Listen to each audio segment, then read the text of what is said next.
11월 8일 수요일 새벽 기도에 하나님 앞에 드립니다. 너는 부르짖어 보라.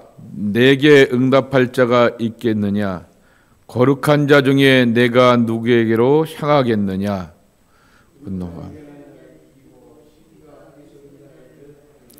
내가 미련한 자가 뿌리 내리는 것을 보고 그의 집을 당장에 저주하였노라.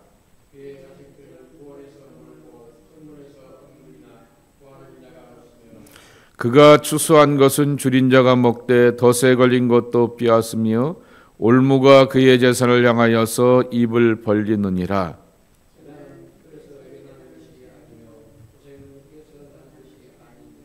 사람은 고생을 위하여서 났으니 불꽃이 위로 날아가는 것 같으니라. 하나님은 헤아릴 수 없이 큰 일을 행하시며 기이한 일을 셀 수 없이 행하시나니 낮은 자를 높이 드시고 애곡한 자를 일으키사 구원에 이르게 하셨느니라.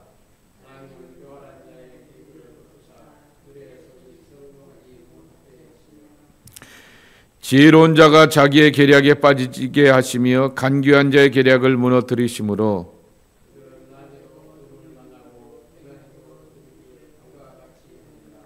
하나님은 가난한 자를 강한 자의 칼과 그의 입에서 또한 그들의 손에서 구출하여 주시나니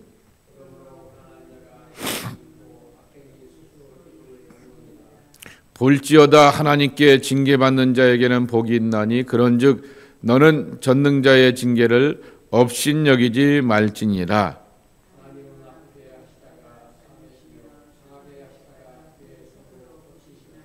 여섯 가지 환난에서 너를 구원하시며 일곱 가지 환난에서라도 그 재앙이 내게 미치지 않게 하시며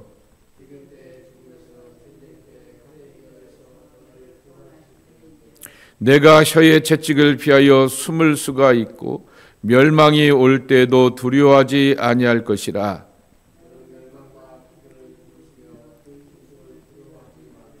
들에 있는 돌이 너와 언약을 맺겠고 들짐승이 너와 화목하게 살 것이니라.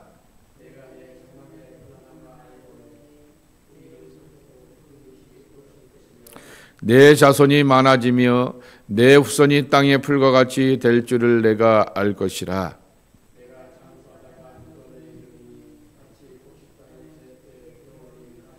함께 읽겠습니다. 볼지어다 우리가 연부함과 같으니 너는 들어보라. 그러면 내가 알리라. 아멘. 다 주옥과 같은 좋은 신앙의 교훈의 말씀입니다.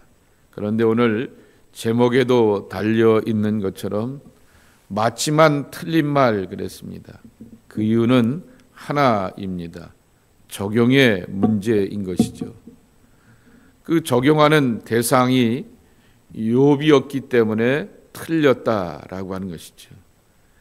엘리바스와 같이 신실하기도 하고 욥을 향해서 그 일주일 동안 그의 고난과 아픔에 대하여서 기다려주고 참아줄 줄도 알고 그리고 함께 그 고통에 대하여서 동참하는 그러한 성숙함도 보여주게 되었고 세 친구 가운데서 가장 먼저 말할 정도로 그렇게 대표성도 갖고 있는 남다른 신앙적인 혹은 신학적인 탁월함이 있는 맞는 말을 하는 사람이었지만은 그 적용의 내용들이 이 적용의 대상이 잘못되었기 때문에 오늘 제목처럼 틀린 말이라고 하는 것입니다.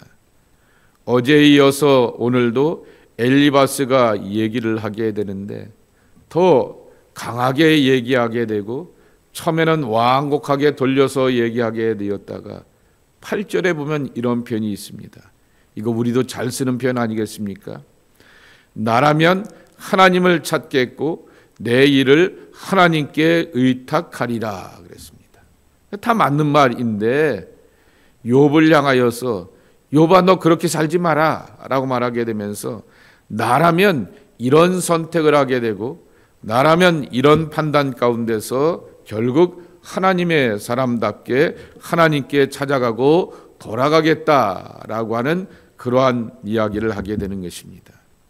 우리가 참으로 조심해야 될 표현 가운데 하나이기도 한 것입니다.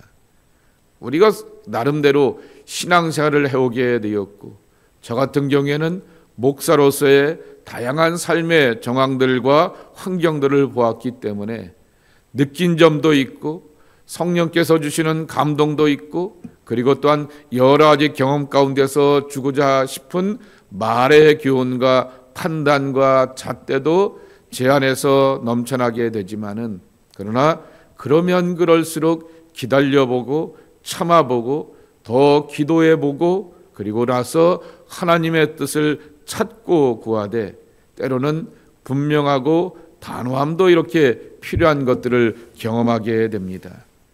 그 유혹 하나 있지요. 나라면이라고 하는 것입니다.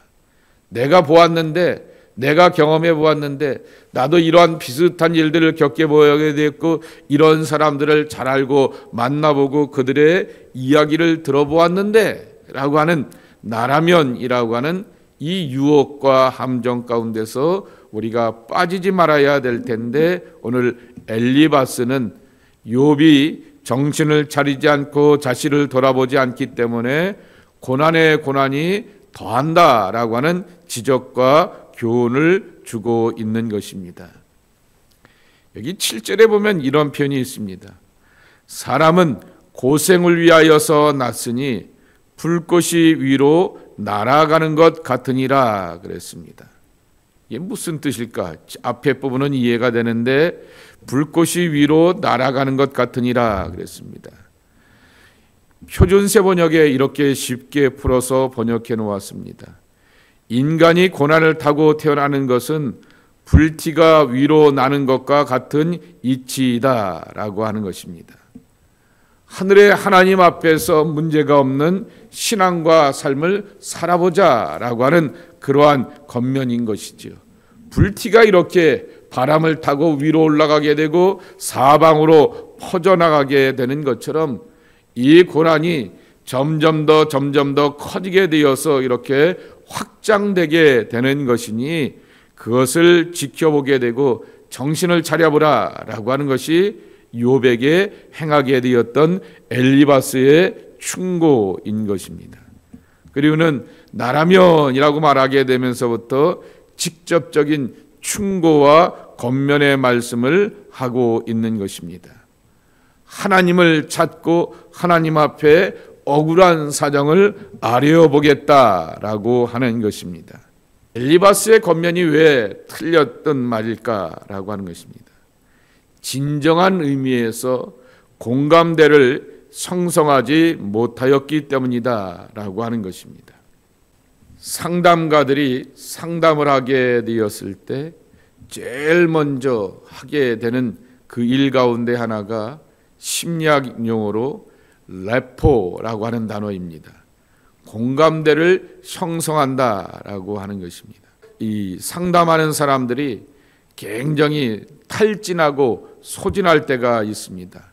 왜냐고 하면은 나는 그런 형편과 처지와 상황이 아닌데 찾아오게 되었던 내담자의 상황과 형편에 대하여서 공감하게 되고 빠져들게 되고 감정이입을 하다 보게 되면은 감정의 소모가 많고 에너지가 많이 소모가 되기도 하는 것입니다.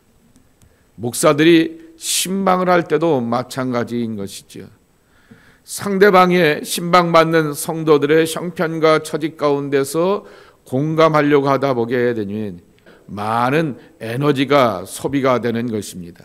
가서 무슨 찬송 하나 불러주고 성경 말씀 하나 읽어주고 그냥 그리고 기도하고 오면은 끝나는 것처럼 보이게 되는 거지만은 그 안에서 함께 공감대를 형성한다라고 하는 것에서는 같은 상황이 아닌데 어떻게 사람이 공감대를 형성하겠습니까?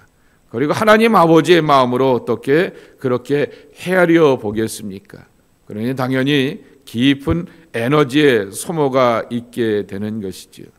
엘리바스는 옳은 말을 하게 되고 바른 말을 하게 되고 신학적으로 보게 되면 굉장히 풍성한 겉면과 가르침을 주게 되는 좋은 교훈의 말씀입니다. 이건 말씀 8절 이하에 있는 말씀 이것을 욥에게 적용하지 않게 되고 보통의 우리의 신앙 앞에 적용한다고 하면은 우리가 들어야 될 그러한 주옥 같은 말씀인 것입니다. 대표적인 말씀이 9절의 말씀이죠. 하나님은 헤아릴 수 없이 큰 일을 행하시며 기이한 일을 셀 수 없이 행하시나니 그랬습니다. 사실은 이게 정답이기도 한 것입니다. 욥의 고난과 아픔은 이 땅에 갖고 있는 보통의 사람들의 그러한 정답으로서 답을 찾아가는 것이 아니라 하나님과 그리고 천상의 존재였던 사단이 시험을 걸게 되면서 하늘의 이슈로 인하여서 땅의 사람이 고난당하는 그러한 아픔이었다라고 하는 것입니다. 하나님은 헤아릴 수 없이 큰 일을 행하시며 그랬습니다. 우리의 생각과 경험과 삶의 판단을 뛰어넘는 하나님의 신비이죠. 거기다가 큰 일을 행하신다라고 말씀하고 있습니다. 합력하여서 선원이 되시게 되는 전능하신 하나님의 손길을 우리가 만나게 되는 것이죠. 기이한 일을 행하시는 분이라고 말하게 됩니다. 기이하다라고 하는 말은 이 팔라라고 하는 히브리어 단어인데 뛰어나다, 위대하다, 비범하다라고 하는 것입니다. 우리의 생각과 경험을 뛰어넘는 그러한 하나님의 비범함이 우리 앞에 다가오게 된다라고 하는 말씀이라고 하는 것입니다. 사실 엘리바스가 이 경우를 알지 못하게 되었지만은 하나님에 대하여서 잘 알고 있는 사람이었다라고 하는 것을 알게 됩니다. 인간의 생각과 경험과 삶의 정황을 뛰어넘어서 행하시는 하나님의 손길이라고 하는 것입니다. 그리고 두 번째 오늘 여기 보게 되면은 욥을 향하여서 권면하게 되었는데 보통의 사람들이 삶의 고난과 연단 앞에서 이런 경험들을 하게 되죠. 볼지어다 17절입니다. 하나님께 징계받는 자에게는 복이 있나니 그런즉 너는 자의 징계를 업신여기지 말라 그랬습니다. 사실은 야고보에도 그리고 또한 이 사도 바울의 고백에도 우리의 삶 가운데서 크고 작은 연단과 훈련과 징계를 받게 되는 것입니다. 징계라고 하는 말은 하나님의 결정이라고 하는 것입니다. 그것은 사법적인 개념이라고 하는 것이죠. 그래서 하나님께서 마음먹고 작정하게 되었기 때문에 그렇게 징계하기도 한다라고 하는 것입니다. 그리고는 18절의 말씀에 보게 되면은 아프게 하시다가 싸매시며 상하게 하시다가 그의 손으로 고치시나니 라고 말하게 됩니다. 그리고 6가지 환난에서 구원하시고 7가지 환난에도 재앙의 끝, 이것이 바로 7가지의 환난이겠지요. 그 재앙 가운데서도 너를 지킬 것이다 라고 이렇게 말씀하게 되는 것입니다. 맞는 말씀들인 것이지요. 적용이 잘못되었다라고 하는 것이라고 하는 것입니다. 우리가 이것을 기억해 보게 되면서 곰곰이 누군가를 향하여서 가르치고 답을 주려고 하기보다는 하고 싶은 말이 많으면 많을수록 더 기도해야 될 것입니다. 지적하고 싶고 가르쳐주고 싶을 때가 많으면 많을수록 더 기도하며 하나님의 뜻과 은혜와 감동으로 그 앞에 나가고 그를 위하여서 중보하며 그리고 하나님께서 스스로 당사자에게 깨닫게 하시고 감동 주고 은혜 주셔서 바른 길로 갈 수 있도록 그렇게 함께 간절한 마음으로 중보해야 하겠다라고 하는 것입니다. 우리는 엘리바스의 이 권면의 말씀을 보게 되면서 탕자의 하나님이 기다렸던 것처럼 우리의 삶의 주변의 삶의 고난과 연단을 받는 사람들을 향하여서 가져야 될 마음 가운데 하나가 뭘까라고 하는 것입니다. 기다림 아닐까라고 하는 것입니다. 하나님 아버지의 기다림을 우리가 배우고 알아가야 할 것이라고 하는 것입니다. 오늘도 성도들을 위해서 기도합니다. 연약한 이들을 위해서 기도합니다. 삶의 환난과 아픔 가운데서 있는 이들을 위해서 기도합니다. 그리고 때로는 신앙의 무기력 가운데서 허우적거리는 교회 지도자들을 위해서도 기도합니다. 보입니다. 그렇게 보임에도 불구하고 판단하고 정지하고 입 바른 소리 하기보다는 하나님이 나를 위해서 여태껏 기다려주고 참아주셨는데 그 마음을 가지고서 기다리며 기도하며 하나님의 은총을 구할 뿐이라고 하는 것입니다. 이러한 성숙한 마음을 가지고서 기도의 사람이 되어서 하나님의 은총과 감동 가운데서 함께 세워지는 우리 모두가 되어야 하겠습니다. 이와 같은 덕과 지혜로움이 있는 성숙한 믿음의 사람들이 저와 여러분의 모습이 되기를 예수님의 이름으로 간절히 축복합니다. 하나님 아버지 감사합니다. 오늘도 이 아침에 깨닫고 교훈받았던 엘리바스의 맞는 말이지만은 정말 적용이 잘못되어서 틀린 말이 되어버리게 되었던 안타까운 모습들을 기억하게 되면서 주님, 우리가 신앙의 교훈과 삶의 지혜들을 잘 가르치고 권면하고 또한 바른 길로 인도해야 하겠지만은 기다릴 줄 아는 성숙한 마음을 갖고 살 줄 아는 하나님의 사람들이 저희들 모두가 되기를 소망합니다. 엘리바스와 정말 비라와 정말 빌닷이 7일을 기다려주게 되었지만은 하나님은 사실은 욥을 위하여서 더 기다리면서 함께 보아야 될 것을 보게 되는데 주님, 인간의 시간 가운데서 우리가 기다림에 조급할 때가 많은 것을 기억합니다. 묻고 또 기도하며 하나님의 은총 안에서 성숙한 믿음으로 나가는 참 믿음의 사람들이 우리 모두가 되기를 소망합니다. 주여, 지혜의 마음도 허락하여 주시고 중보자의 참 믿음과 자세를 갖고 살아가게 도와주시옵시고 성숙한 신앙 가운데서 하나님이 기뻐하시는 아름다운 일을 이뤄가는 하나님의 사람들이 저희들 모두가 될 수 있도록 축복하여 주시옵소서. 오늘도 삶의 고난과 연단과 숙제들 앞에서 욥과 같이 하나님 아버지의 뜻과 계획과 말씀하심이 뭔지를 찾고 구하는 성도들이 있는 것을 기억합니다. 주님, 감화와 감동으로 함께 해주시고 친히 말씀하여 주시옵시고 성령의 거룩한 임재 가운데서 하나님의 은총 가운데 정말 새길을 찾고 광명한 빛으로 나가는 소망의 백성들 되게 하여 주시옵소서. 예수님의 이름으로 간절히 축복하며 기도하옵나이다. 아멘.